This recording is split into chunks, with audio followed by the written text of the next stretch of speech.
히브리서 오늘 21번째 시간입니다. 히브리서 11장 믿음의 결론이라고 하는 제목을 가지고 오늘 주신 말씀 함께 살펴보겠습니다. 오늘 본문에서는 이제 11장의 이야기를 우리가 한 장을 이렇게 4일 동안, 나흘 동안 이렇게 살펴본 본문들이 긴 본문이 아니고서는 그렇게 많지는 않은데요. 사실 40절이 그렇게 긴 본문은 아니에요. 그런데 조금 더 분량에 비해서는 우리가 조금 더 꼼꼼히 살펴보았다는 생각은 듭니다. 물론 이렇게 개욕격이었지만 그런 생각이 들었어요. 11장이 역시 믿음장이다.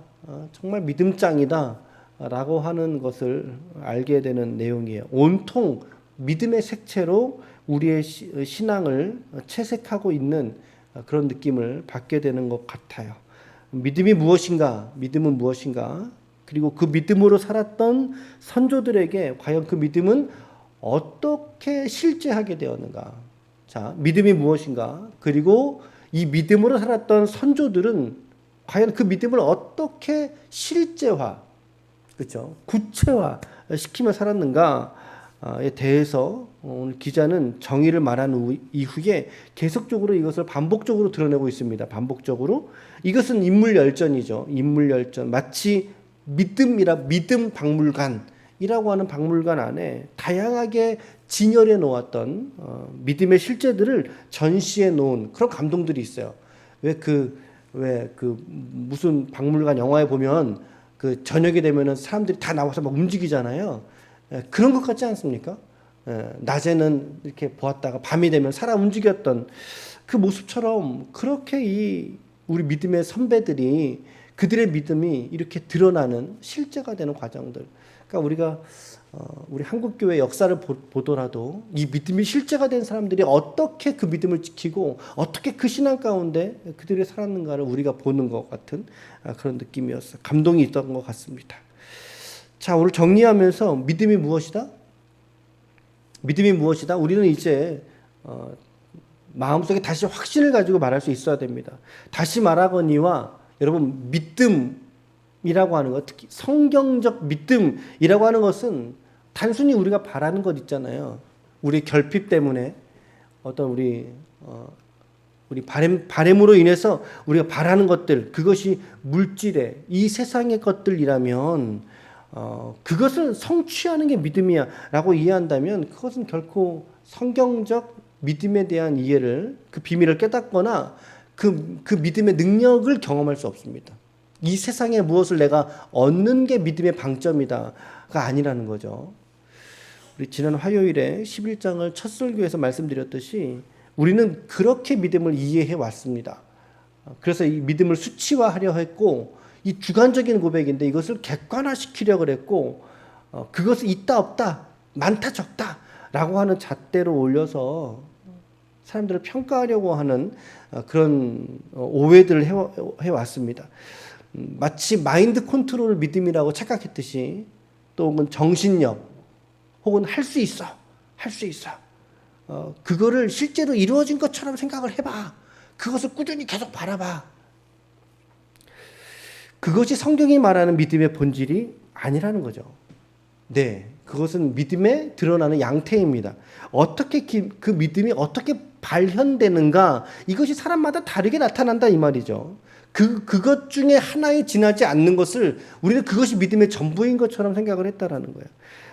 가르쳐 왔고 그렇게 배웠기 때문에 우리가 이렇게 믿음에 대한 능력을 경험하는 데 있어서 제약이 돼버렸던 거죠. 믿음에 대한 의미를 전락시켜버리는 그런 시대에 우리가 살고 있던 것 같습니다.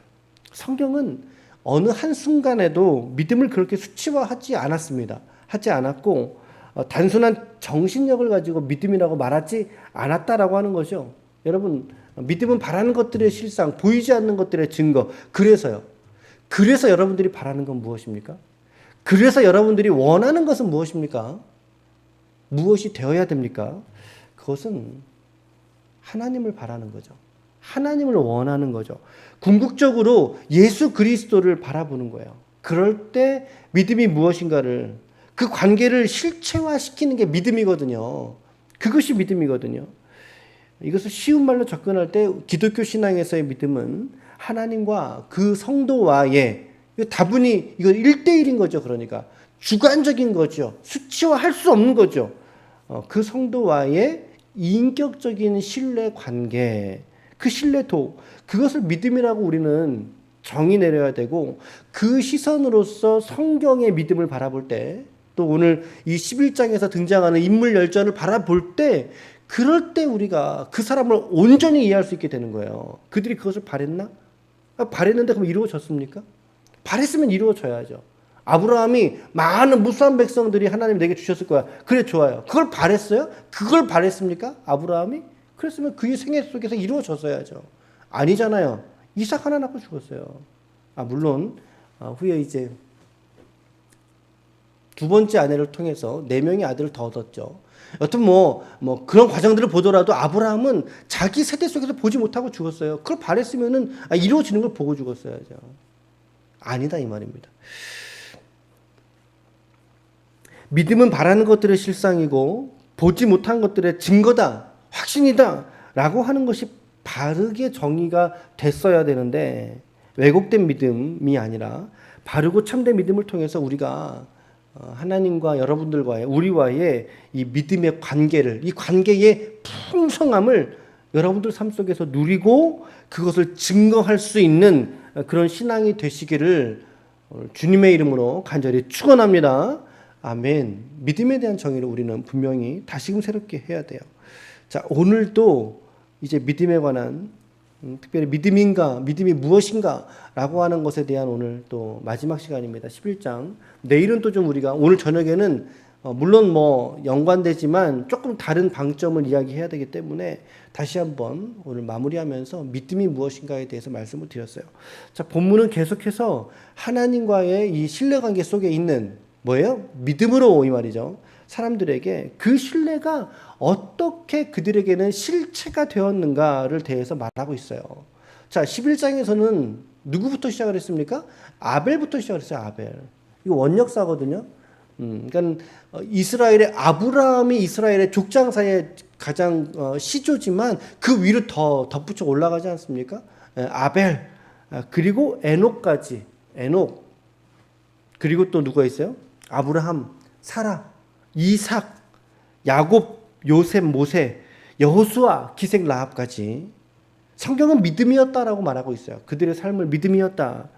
각각 어떻게 믿음이라고 말했는가? 이것은 우리가 어제 말씀 통해서 앞서 해설해서 우리가 좀 들렀으니까 이제 결론부인데, 앞서서 언급하지 못했던 추가적인 인물들을 좀 모아서 이렇게 모아다가 이야기를 하고 있어요. 32절에 보면 내가 무슨 말을 더하리요? 같이 읽겠습니다. 시작.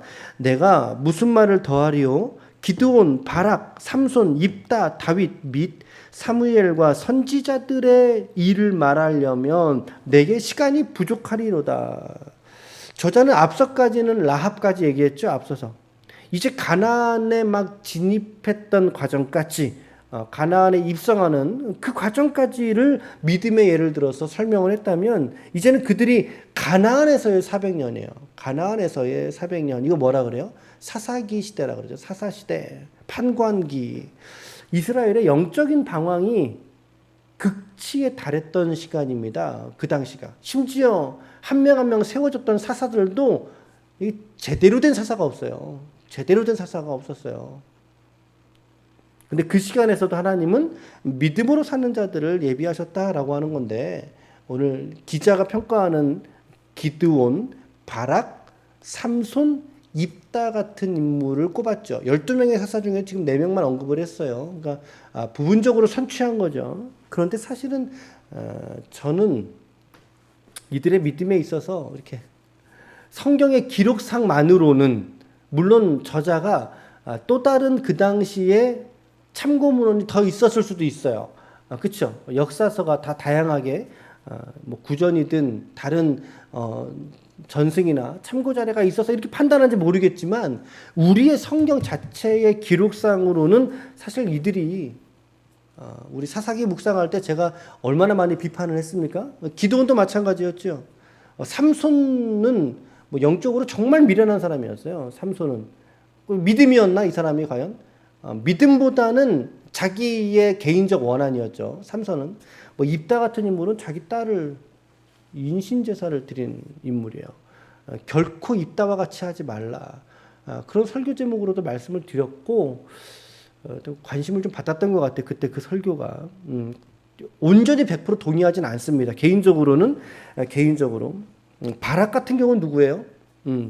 드보라를 도왔던 여선지자 드보라를 도왔던 인물이죠. 그러니까 그 사람을 사사로 볼 것이냐 말 것이냐. 저희는 사사기 묵상을 통해서는 뺐었어요. 근데 오늘 말씀에서 믿음의 인물로는 포함되어져 있네요. 여튼 그런데 오늘 기자는 오늘 이들의 믿음을 또한 믿음의 사람이었다라고 인정을 하고 있잖아요. 이제 이게 나열될 순서도 이렇게 성경적 순서와 좀 다릅니다. 그런 성경에 있는 기록 순서는 아니고요. 물론 이들이 위인이에요. 사사들은 위인이지만 이스라엘을 구원한 위기에서 탈출시켜준 위인이지만 그러나 그들의 성품이나 그들의 삶의 열매에 있어서는 결코 있어서는 안 되는 그런 지점들이 훨씬 더 많은 여전히 연약한 인간일 따름이라는 거죠. 그런데 기자는 오늘 이 인물들을 호명하면서 믿음의 사람이야 이렇게 말하고 있어요. 저와는 의견이 좀 다르지만 그러나 이들을 믿음이 있다 하는 그 모습을 통해서 이게 은혜구나 라고 하는 걸 보게 됩니다. 사실은 이게 은혜구나, 이들에게 은혜구나. 오히려 죄인을 의롭다 하시는 하나님의 은혜를 발견하게 된다는 것입니다. 그죠? 여러분들에게 오늘 저에게 오늘 이 성경에 기록된 그 잣대로만 우리를 재본다면 우리가 과연 하나님의 의로운 수준에 우리의 길이가 닿을 수 있겠어요? 뭐 말도 안 되는 거죠. 그렇죠? 저도 마찬가지인 거예요. 과연 내가 온전한 믿음이었는가 할 때에 부끄러움이 너무나 많죠. 그럼에도 불구하고 어떻게 하셨어요? 아들 예수 피로 우리를 구원하시기를 하나님 기뻐하셨단 말이에요. 그렇죠? 이것을 뭐라 그래요? 우리는 여전히 죄인이지만 하나님께서 의롭다라고 여기어 주셨다. 이걸 뭐라 그러죠? 칭의. 오늘 우리가 그 칭의를 통해서 우리가 하나님의 자녀의 신분을 계속 유지할 수 있는 거 아니겠어요? 오늘 이들도 마찬가지인 거죠. 오늘 기자를 통해서 믿음으로 여겼듯이 오늘 하나님은 여러분과 우리를 믿음의 사람이다라고 우리를 여겨주실 줄로 믿습니다. 그런 은혜의 장면을 오히려 거꾸로 생각을 하게 되었던 것 같아요. 오늘 여러분과 저를 믿음 있다 하시는 오늘 하나님 앞에 우리가 마음을 들여 하나님 감사합니다. 오늘 저는 너무나 믿음이 없는 것 같았으나 그러나 오늘 말씀에 되비쳐 봤을 때 그렇습니다. 저는 믿음의 사람이었습니다. 라고 오히려 하나님께 우리의 믿음을 고백할 수 있는 저와 여러분들이 되시길 바라요. 자, 그 이후로 이제 사사들의 이유로 이제 다윗을 언급하고 있죠. 근데 다윗이 사실 다윗이 본문에 할애된 본문의 양은 상당히 많은데 오늘 믿음의 대열에는 그냥 이렇게 좀 툭 던져진 그런 느낌이에요. 다윗도 그렇고 사무엘에 대한 일도 그렇죠. 그리고 이제 그 이후로 이스라엘 역사 속에 특별히 분열왕국 시대에 있었던 선지자들을 더 언급하고 있는 거예요. 그렇죠? 뭐 일일이 말할 수 없으니까 그냥 선지자들 이렇게 얘기를 했어요. 그러면서 뭐라고 말합니까? 시간이 부족하리로다. 사실 시간보다는 지면이 부족했겠죠. 뭐 시간이야 뭐 얼마든지 더 기록할 수 있었을 것 같은데 의외로 다윗에 대한 해석이 기자가 많지 않다는 건 조금 의외이기도 합니다. 자, 이를 종합해 볼 때 지금 말한 이 다윗이나 사무엘 선지자들 그들에게 어떤 일이 있었다고 말합니까? 33절, 34절 그들의 믿음이 어떻게 삶에서 실제가 되었는가를 말하고 있어요. 자, 계속 접속사 엔드 이렇게 가고 있죠. 자, 33절, 34절 같이 읽겠습니다. 시작. 그들은 믿음으로 나라를 일으키기도 하며, 뭐 다윗의 이야기일까요? 의를 행하기도 하며, 약속을 받기도 하며, 사자의 입을 막기도 하며, 사자의 입, 이거 다윗의 이야기일까요? 불의 세력을 멸하기도 하며, 칼날을 피하기도 하며, 선지자들의 이야기일까요? 연약한 가운데 강하게 되기도 하며, 엘리야의 이야기일까요? 전쟁에 용감하게 되어 이방 사람들의 진을 물리치기도 하며 지금 위에서 언급한 이 인물들이 이러한 삶의 증거가 그들의 믿음을 실제화시키는 그 열매로서 그들이 누렸다라는 거죠. 그렇죠? 무엇을 통해서? 믿음을 통해서.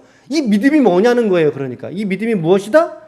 하나님과 그와의 당사자와의 인격적 신뢰 관계가 있었기 때문에 이런 양상들 뭐하며 이런 양상들 믿음의 결론이죠. 그들에게는 믿음의 실제죠.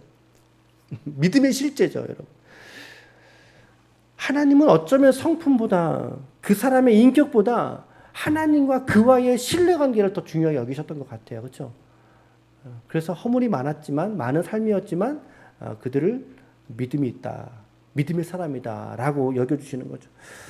물론 성령께서 은사로서 또 열매로서 등을 통해서 이들이 완전하게 예수 그리스도의 성품계까지 이르렀다면 얼마나 감사하겠어요. 우리도 마찬가지죠. 연약함이 있었지만 하나님은 결국에는 그와 나와의, 그러니까 그와 하나님과의 신뢰 관계를 제일 중요하게 여겼다는 사실을 우리는 알 수 있게 됩니다. 그러니까 그 신뢰 관계가 있었기 때문에 여러분 승리하는 일들만 있었습니까? 전쟁에 승리하고 나라에서 승리하고 연약한 데서 강하게 되고 사자의 입을 벌리고 막 성공한 것처럼 보이잖아요. 그런 일들만 있었냐고요. 그런 일들만 있었습니까? 아니라고요. 35절 보세요. 35절 같이 읽어요. 시작. 여자들은 자기의 죽은 자들을 부활로 받아들이기도 하며 또 어떤 이들은 더 좋은 부활을 얻고자 하여 심한 고문을 받되 구차히 풀려나기를 원하지 아니하였으며. 자, 자기의 죽은 자의 부활을 받아들이기도 했다. 어떤 인물들이 있을까요? 매일 성경에서는 두 명의 여인을 소개시켜줘요. 사렙다 과부, 수넴 여인, 그렇죠? 죽은 자기 아들. 부활 살려내지 않습니까? 또 다른 성경에서는 우리는 마르다도 생각해 볼 수 있어요. 마르다. 나사로가 죽었을 때 어떻게 했어요? 부활을 믿는, 다시 살 것을 믿느냐? 주여, 제가 믿나이다. 그랬잖아요. 그의 부활을 믿고 받아들이고 있듯이 오늘 부활의 신앙을 붙들었던 것이 이 믿음의 한 형태다. 부활을 믿는 게 믿음의 한 결과라는 거예요. 그게 믿음의 전부가 아니라. 또 어떤 이는 더 좋은 부활을 얻고자 하여서 심한 고문을 받았어요. 어떤 고문이겠어요? 믿음으로 인한 고문이죠. 거기서 구차하게 나 살려주세요. 풀어주세요. 간청하지 않았다라는 거죠. 왜요? 자신이 만약에 죽게 된다면, 순교하게 된다면 부활로 일어날 것을 믿었기 때문에. 우리 한국교회 역사 속에 손양원 목사님이라든가 죽음으로써 자기 믿음을 지킨 수많은 인물들이 있어요. 전라도 광주에서 한 교회에 있는 모든 성도가 다 순교한 교회들도 있고요. 그렇죠? 그러니까 순교지를 우리가 방문할 때마다 그들의 피가 계속 외치는 것 같지 않습니까? 그런 사람들이 있다고요. 이런 것들을 볼 때 과연 나는 그 상황에서 나는 목숨을 담보하며 믿음을 말할 수 있겠는가? 하나님께서 우리를 긍휼히 여기시기를 축복합니다. 아멘. 더 좋은 부활로 그 믿음이 있었기에 그들은 구차하게 간청하지 않았다. 자, 이후에 또 믿음의 사람들은 이것에 머물러 있지 않았어요. 더 나아가서 그들이 어떤 삶을 살았습니까? 36절, 37절, 그리고 8절까지 같이 읽겠습니다. 시작. 또 어떤 이들은 조롱과 채찍질 뿐 아니라 결박과 옥에 갇히는 시련도 받았으며 돌로 치는 것과 톱으로 켜는 것과 시험과 칼로 죽임을 당하고 양과 염소의 가죽을 입고 유리하여 궁핍과 환난과 학대를 받았으니 이런 사람은 세상이 감당하지 못하느니라. 그들이 광야와 산과 동굴과 토굴에 유리하였느니라. 어떻게 살아갔대요, 이 사람들이? 믿음에 대한 그들이 어떻게 실제화가 되었어요? 조롱받았다는, 채찍질 당했다는 거예요. 결박을 당하고 옥이나 시련이나 돌맞음, 톱으로 켜찌고. 이게 말이 됩니까? 이게 상상이 되세요, 여러분? 상상이 되세요? 칼로 죽임을 당하고 궁핍과 환난과 학대를 받고 광야와 동굴도 심지어 아니에요. 토굴에 거하는 삶. 무엇이 이런 삶을 가능하게 만들었느냐라고 할 때에 그것은 바로 믿음이라는 거죠. 믿음이니 어떤 믿음이었냐는 거예요. 세상을 이기는 믿음이요. 이것은 하나님과 그들 사이에 있었던 그 신실한 언약, 새 언약. 이것은 신실한 하나님과의 신뢰 관계가 그들 사이에서 있지 아니하고는, 그것이 믿음으로써 그들이 확신 가운데 있지 않고서는 도무지 불가능한 삶이지 않았겠습니까? 여러분, 이 방금 읽었던 말씀들은 우리 신자들에게 분명한 메시지를 던져주고 있어요. 어떤 메시지일까요? 예수 믿으면 고난당한다. 그 말입니다. 예수 믿으면 세상에서는 볼품 없어진다. 그 말입니다. 예수 믿으면 오히려 잘 믿으면 믿으려 할수록 역설적이게도 세상은 우리 성도를 향해서 어떻게 해요? 핍박해요. 세상은 우리가 예수 잘 믿도록 그냥 두지 않는다니까요. 여기서 미혹하고요. 저기서 꼬시고요. 여기서 박해를 가져다 줘요. 지금 우리는 뭐 자본주의 시대죠. 종교 자유주의가 우리의 시대 속에 있기 때문에 우리에게 어떤 이런 정치적인 핍박이나 종교적인 핍박이 없지만 그러나 이보다 더 무서운 유혹들이 우리 가운데 얼마나 많이 있어요.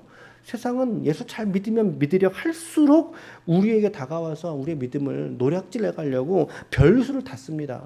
두렵게 하고 회사에서는 왕따 당하게 하고 사회적인 관계가 고립되게 만들고 궁핍하게 하고. 누가 예수를 믿으면 이 땅에서 떵떵거리며 잘 살게 될 것이다라고 누가 우리를 가르쳤습니까, 여러분? 성경은 정확하게 우리에게 말해주고 있어요. 믿음의 사람들은 그 믿음이 실제가 되면 될수록, 선명할수록 세상에서는 고난당한다. 고난당할 것을 예고하고 있다. 손가락질 당할 것을 예고하고 있다. 오늘 내가 예수를 믿으면서 세상을 살아가기가 너무나 편안하십니까, 여러분들? 편안하세요? 그건 좀 이상한 거예요. 성경적이진 않은 거죠. 불편해야 되는 거예요. 왜? 나는 하나님의 뜻대로 예수를 믿는 그 믿음으로 세상을 살아가려고 몸부림치면 칠수록 세상과는 자꾸 이렇게 거치는 것이 되기 때문에 세상을 살아가기가. 자, 그래서 여러분 38절에 뭐라고 되어 있어요? 이런 사람은 세상이 감당하지 못하느니라 이렇게 되어 있죠. 38절에. 근데 세 번역에서는 이렇게 되어 있어요. 세상은 이런 사람들을 받아들일 만한 곳이 못 됩니다. 세상에 대한 정의가 뭐냐? 믿음의 사람들을 세상은 받아들일 만한 곳이 못 된다 이 말이에요. 그리고 쉬운 성경에서는 심지어 이렇게 번역했어요. 그들에게, 그러니까 믿음의 사람들에게, 그들에게 세상은 아무런 가치가 없습니다. 이게 원문의 뜻에 더 가까운 번역이라고 하죠. 그들에게 세상은 아무런 가치가 없습니다. 이렇게 번역을 했어요. 오늘 여러분들에게 세상은 어떻습니까? 오늘 우리들에게 세상은 좀 어때요? 세상 좀 어떻게 누리고 싶으세요? 예. 좀 성공하고 싶으세요, 여러분? 세상 속에서? 물론 이제 다니엘서 같은 메시지 속에서는 우리가 요셉과 같은 메시지 속에서는 세상에서도 빛과 소금으로 그들이 머물러 있는 삶의 영역을 복음으로 변혁해 나아가는 그런 적극성을 발견할 수 있지만, 그러나 이 믿음의 사람들이 살아가는 삶의 모습에서는 이러한 이 복음으로 말미암는 고난이 있다라고 하는 것입니다. 믿음의 사람은 세상에서 성공하기보다, 세상적 관점으로 성공하기보다 오히려 죄악된 그 세상을 이기고 싶어하는 게 우리 믿음의 사람의 속성이 되어야 되는 거예요. 우리는 세상을 이기고 싶어하는 사람인 거예요. 복음으로서 이기고 싶어하는 사람, 복음으로서 세상을 정복하는, 아니 오히려 세상을 복음으로 섬기는 빛과 소금이라고 하는 것은 결국에는 자기 희생이 동반되지 않으면 결코 드러낼 수 없는 거예요. 그것은. 그렇죠?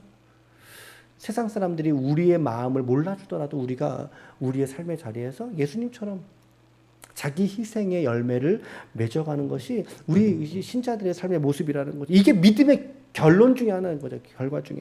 세상에 주는 환난을, 박해를, 고난을 향해서 고난아 내게 다가와라.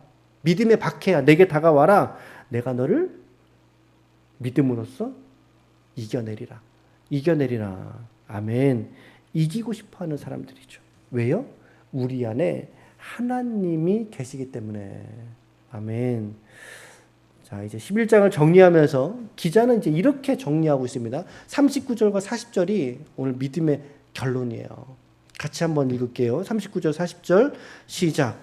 이 사람들은 다 믿음으로 말미암아 증거를 받았으나 약속된 것을 받지 못하였으니 이는 하나님이 우리를 위하여 더 좋은 것을 예비하셨은즉 우리가 아니면 그들로 온전함을 이루지 못하게 하려 하심이라. 자, 여러분들 이 구절이 말끔하게 이해가 되시나요? 자, 제가 쉬운 성경으로 좀 읽어드릴게요. 들어보세요. 이 사람들은 모두 믿음으로 이름이 알려진 자들입니다. 그러나 그들 중 어느 누구도 하나님께서 약속하신 것을 받지는 못했습니다. 아까 제가 아브라함 얘기 잠깐 했잖아요. 40절. 그것은 하나님께서 받지 못한 이유는, 그 이유는 하나님께서 우리에게 더 좋은 것을 예비하셨고, 그리고 그들이, 아브라함의 믿음이, 그리고 이 믿음의 선조들의 믿음이 우리와 함께 더불어서 완전해지도록 하셨기 때문입니다. 그러니까 이 말은 어떤 의미겠어요?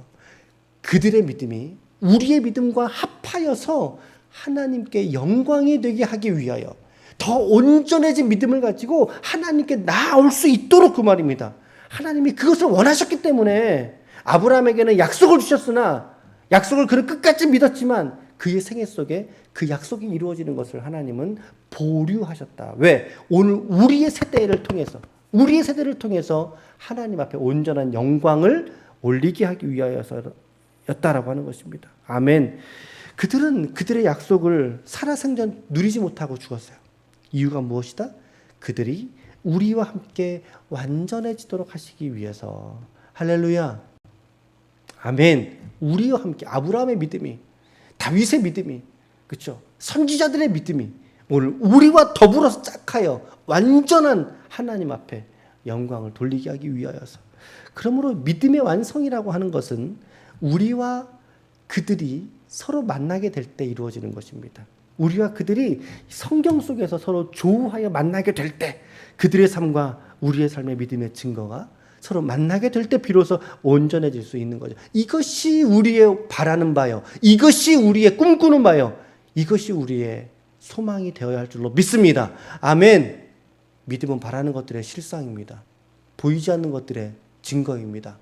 그것을 하나님은 우리를 통하여 이루시길 원하셨던 거예요. 아멘. 우리 믿음의 선조들과 함께, 그들과 함께 우리가 손을 마주하고 영광의 주요, 우리의 구원자시요 그리스도이시며 우리의 영원한 아버지가 되시는 하나님을 향하여 우리가 찬양의 열매를 올려드리는 것입니다. 영광의 열매를 올려드리는 것입니다. 이것이 믿음의 결론입니다. 결론입니다. 그들이 약속을 받았으나 그 약속은 우리와 합하여졌을 때 온전하여지고 그 영광을 우리 하나님께서 받으신 줄로 믿습니다. 아멘. 오늘 11장을 오늘 마지막 강해여서 시간을 조금 더 썼는데요. 오늘 우리가 이처럼 믿음에 대한 우리의 고민이 늘 있어야 되고, 이 고민과 또 신앙 실천에 대한 노력들이 우리 안에 성령 하나님과 함께 나아가게 될 때 오늘 여러분들의 이름이 이 믿음의 열전 속에 기록될 줄로 믿습니다. 기록된 줄로도 믿습니다. 아무쪼록 우리 오늘도 하나님과 오늘 여러분 사이에서의 이 인격적인 신뢰로서, 이 신뢰 관계로서 오늘도 은혜와 기쁨, 감사와 감격으로 살아가는 저와 여러분들 되시길 바라요. 하나님께서 오늘 그대들과 여러분들과 함께 하실 줄로 믿습니다. 아멘. 기도하시겠습니다.